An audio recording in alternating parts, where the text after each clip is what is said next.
In this video, I'm going to show you how you can easily build a partition wall, not only to create a separation in the space, but dramatically change the look. There's so many ways to pull this off. I'm going to show you how I did it.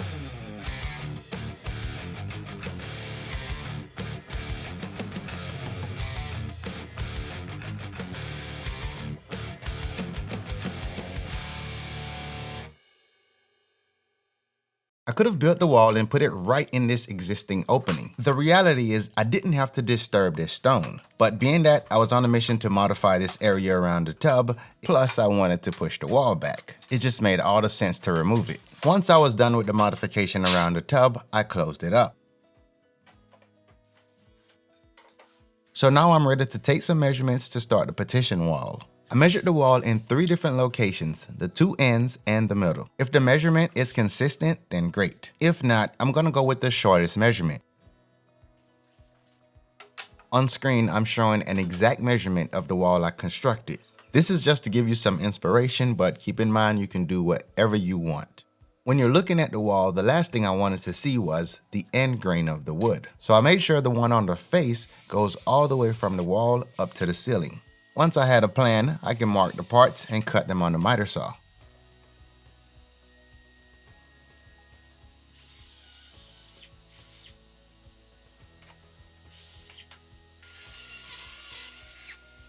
Now I'm going to lay out the parts as I plan to assemble them.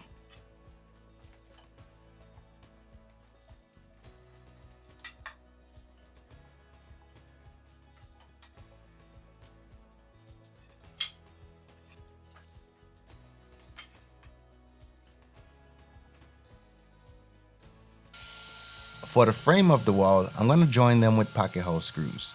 If you choose to follow along, be sure your pocket holes are facing out so they're not visible.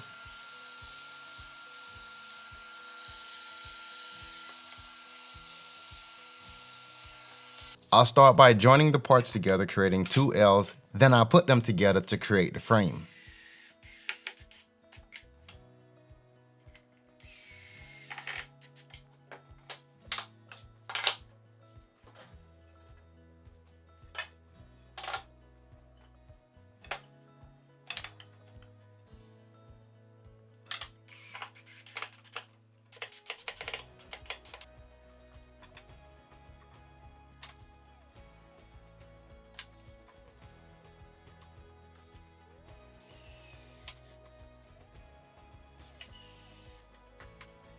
Once the frame is assembled, you should probably take this to the location and make sure it fits.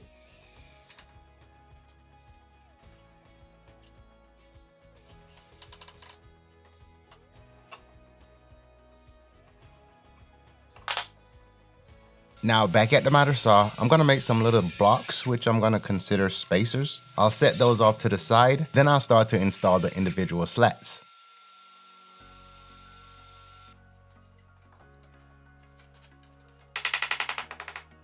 Now I'll work the first one in its place and add screws. If you notice, the screws are added in the top and the bottom of the frame, so they're not visible. Now I'll take my little spacers, set them in place, and add the next piece of 2x4. I recommend doing pilot holes before driving in the screws, this way you don't split the 2x4s. I'm using 2-inch screws, but you can go a bit longer if you like. Now I'm just going to repeat this until I get all of the slats in place. Initially, I wasn't going to use 2x4s, I was going to use a nicer lumber, but the reality is I think I could still achieve a nice look with cheap lumber. The spacing I used between each 2x4 was 1.75 inches. I could have easily used one less 2x4 and increased the spacing between each, but this is really up to anyone's discretion when it comes to adapting the space to your liking.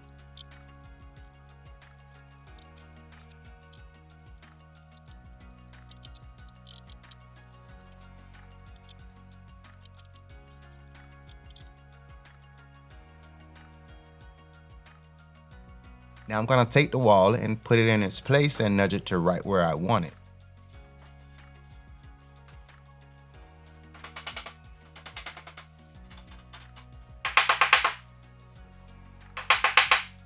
So right now I'm checking the levels to make sure the wall is good and straight as possible. Because I made this wall so tight, I didn't add any hardware to mount it. It wasn't my intention, but it's wedged in there. I would recommend to countersink 2 to 3 holes at the top and the bottom, add the screws, and then plug the holes. Due to the tight fit in my case, I'm gonna rely on that, plus I'm just gonna caulk the perimeter, which should also help to hold it in place. So now I'll sand down the entire wall before I get ready to stain it. Now, it would probably be best to sand it down and stain it separately, then assemble the parts. However, I was a little impatient and wanted to see progress going in the bathroom, so I went this route, which at this moment, I was regretting it. It would have been much easier to just sand the parts loose. After the sanding, I didn't immediately went to staining. I pivoted to a different task. I was a bit nervous that I was going to get the color wrong. I knew I wanted this wall to be black, so I painted it and kept thinking.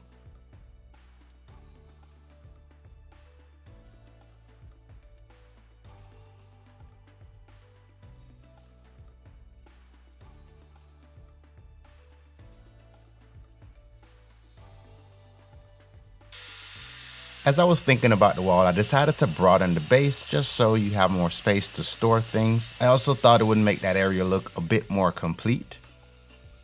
Now I'll just apply some wood glue and clamp the part in place.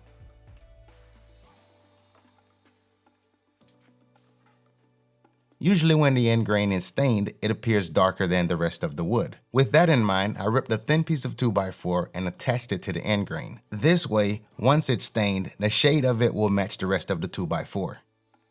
Now I'll just tape it down and wait for the glue to dry. So the idea here is to sand it down and try to blend it.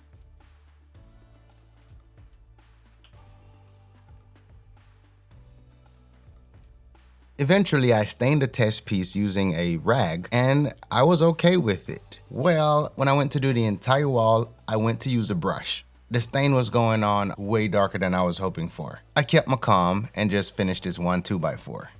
After the one 2x4, I went straight rag, which took more time, but I liked the color tone a bit more. Everything about this wall was about making it super affordable. Majority of the bathroom gave off a more modern feel. I like this rustic touch to the space. With the divider being pressed up against the drywall, caulking it give it a finished look as if it belongs there. While doing this entire bathroom, I felt like just about everything was challenging me.